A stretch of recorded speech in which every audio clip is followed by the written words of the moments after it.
जय श्री राम सबको। कैसे हो आप लोग? आई होप सभी बढ़िया होंगे। आज हम बात करेंगे टेस्टोस्टेरोन एनेंथेट के बारे में। नाम तो इसका आपने सुना ही होगा। ये हर बिगिनर का सबसे पहला स्टेरॉइड होता है और हर एडवांस लिफ्टर की साइकिल में भी ये बेस कंपाउंड होता ही होता है। लेकिन सबसे पहले मैं एक बात क्लियर कर दूं, अगर आपको बेसिक्स नहीं पता कि टेस्टोस्टेरोन होता क्या है और क्यों इंपॉर्टेंट है और इसके कौन कौन से अलग एस्टर्स हैं, तो मैंने इसके लिए ऑलरेडी वीडियो बना दी है डिटेल्ड में, जिसमें मैंने आपको टेस्टोस्टेरोन का फुल ब्रेकडाउन दिया है। डिस्क्रिप्शन में लिंक है, जाकर एक बार देख सकते हो आप। इस वीडियो में हम सीधा टेस्टोस्टेरोन एनेंथेट पे आ जाते हैं। क्या है ये, क्या फायदे हैं इसके, क्या नुकसान हो सकते हैं और क्या चीजें आपको ध्यान रखनी है इसको यूज करते हुए। चलो शुरू करते हैं। Myself Vaibhav from Dehradun and I am certified fitness trainer, nutrition expert and supplement specialist with 6 years of experience in fitness industry.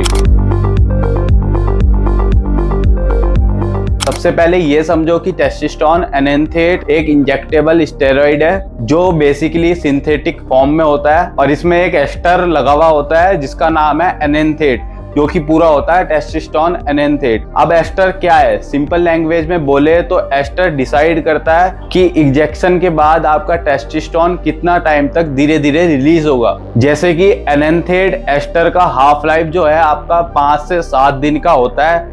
मतलब अगर आप एक बार इंजेक्ट करते हो तो वो हार्मोन आपके सिस्टम में आने वाले 7 दिन तक रिलीज होगा, वो भी धीरे धीरे। इसलिए रिकमेंड भी किया जाता है कि वीक में एटलीस्ट 2 बार इसको लगाया जाए, जैसे कि मंडे को लगा लिया फिर थर्सडे को लगा लिया, ताकि आपके ब्लड लेवल्स स्टेबल रहे और हार्मोन लेवल्स भी स्टेबल रहे और आपका मूड स्विंग्स ना हो। ये कंपाउंड सबसे ज्यादा बॉडी बिल्डिंग में यूज किया जाता है और डॉक्टर भी इसको रिकमेंड करते हैं टीआरटी के लिए। अब सबसे पहले बात कर लेते हैं इसके सबसे इंपॉर्टेंट पार्ट की। ये स्टेरॉइड आपके बॉडी में करता क्या है और क्या क्या इसके फायदे हैं। तो सबसे पहला फायदा इसका है कि मसल मास को बूस्ट करता है। टेस्टोस्टेरोन जब हाई होता है तो आपका बॉडी ज्यादा प्रोटीन एब्जॉर्ब करता है और नाइट्रोजन रिटेंशन भी पॉजिटिव हो जाता है। मींस नाइट्रोजन रिटेंशन आपकी बढ़ जाती है। इसका रिजल्ट ये आता है कि आपको क्लीन और कंसिस्टेंट मसल मास गेन होता है। सेकंड फायदा है इसका, ये स्ट्रेंथ इंक्रीज करता है। आप कुछ टाइम इसको यूज करने के बाद ये नोटिस करोगे कि आपको हैवी वेट उठाने में इजी लग रहा है। पावर लिफ्टिंग करते हो अगर आप या फिर स्ट्रेंथ बढ़ाना चाहते हो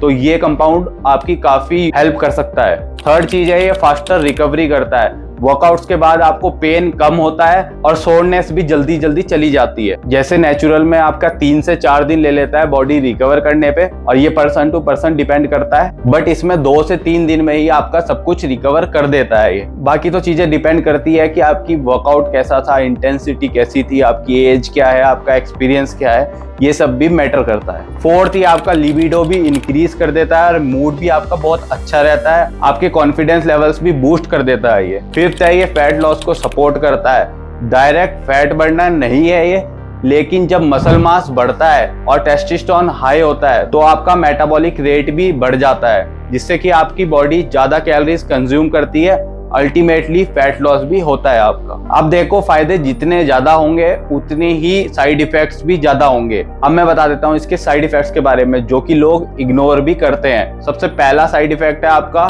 एस्ट्रोजन इंक्रीज कर देता है ये, क्योंकि अगर आपका बॉडी में ज्यादा टेस्टोस्टेरोन होगा तो ऑटोमेटिकली बॉडी उसको एस्ट्रोजन में कन्वर्ट भी करेगी, अरोमाटाइज करती है जिसे बोलते हैं। इससे आपको गाइनो होने का खतरा रहता है और वाटर रिटेंशन भी होती है और आपको इरेक्टाइल डिसफंक्शन का प्रॉब्लम भी हो सकता है। इसका सॉल्यूशन क्या है? अब इसका सॉल्यूशन ये है कि आप एआई यूज कर सकते हो या फिर सर्म्स यूज कर सकते हो, पर ये यूज करने से पहले किसी कोच या फिर डॉक्टर से एक बार कंसल्ट जरूर कर लेना, वरना इनको यूज करने के भी अलग से साइड इफेक्ट्स आते हैं। सेकंड साइड इफेक्ट आता है आपका टेस्टोस्टेरोन एनेंथेट चलाने का, वो है बीपी बढ़ जाना।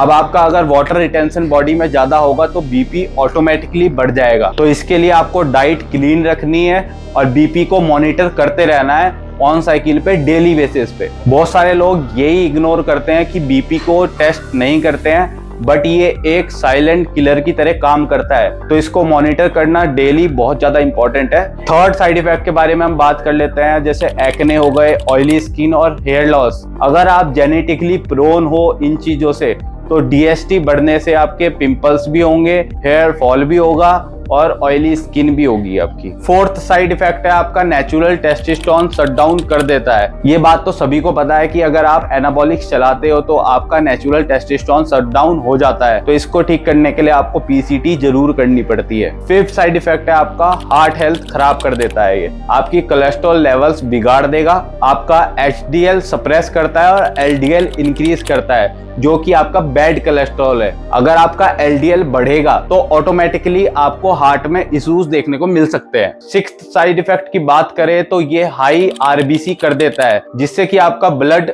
थिक हो जाता है, मतलब कि मोटा हो जाता है, गाढ़ा हो जाता है, जिससे कि उसको ट्रेवल करने में बॉडी में बहुत ज्यादा मुश्किल होती है। तो उसको सॉल्व करने के लिए आपको ब्लड डोनेट करते रहना पड़ता है अपनी साइकिल के बीच में। अब बात कर लेते हैं पीसीटी के बारे में। बहुत लोग पूछने लग जाते हैं कि क्या टेस्टोस्टेरोन एनेंथेट के बाद हमको पीसीटी करनी पड़ेगी अगर हम लोअर डोज पे चलाते हैं। हायर डोजेस पे तो हर एनाबॉलिक्स पे आपको पीसीटी करनी पड़ती है, बट अगर आप इस कंपाउंड को लोअर डोजेस पे चलाते हो तो भी आपको पीसीटी जरूर करनी पड़ती है। आप कितने भी लोअर डोजेस पे इस कंपाउंड को चला लो, आपका नेचुरल टेस्टोस्टेरोन सप्रेस होगा ही होगा, इसलिए आपको पीसीटी भी जरूर करनी ही पड़ेगी। और हाँ, मैं एक चीज आपको बताना भूल गया कि आपको ब्लड टेस्ट जरूर करवाने अपनी मिड ऑफ द साइकिल पे भी, साइकिल स्टार्ट करने से पहले भी और साइकिल के बाद भी। और आपकी जब पीसीटी खत्म हो जाए तो उसके बाद भी आपको ब्लड टेस्ट करवाने हैं। तो अब बात कर लेते हैं क्या ये आपके लिए सही है। देखो, टेस्टोस्टेरोन एनेंथेट एक पावरफुल कंपाउंड है, पर ये हर किसी के लिए नहीं है। अगर आप बॉडी बिल्डर बनना चाहते हो या फिर एथलीट बनना चाहते हो, या फिर आप पहले से ही बॉडी बिल्डर या फिर एथलीट हो, तो आप इस कंपाउंड को यूज कर सकते हो। वो भी आपको डॉक्टर की गाइडेंस में या फिर किसी कोच की गाइडेंस में ही इसको यूज करना है। तो बस आज के लिए इतना ही। अगर आपको ये वीडियो इन्फॉर्मेटिव लगी हो तो लाइक जरूर करना और कमेंट करो अगर कोई आपका डाउट है, और चैनल को सब्सक्राइब कर लेना। तो मिलते हैं अगली वीडियो के साथ में, तब तक के लिए जय श्री राम।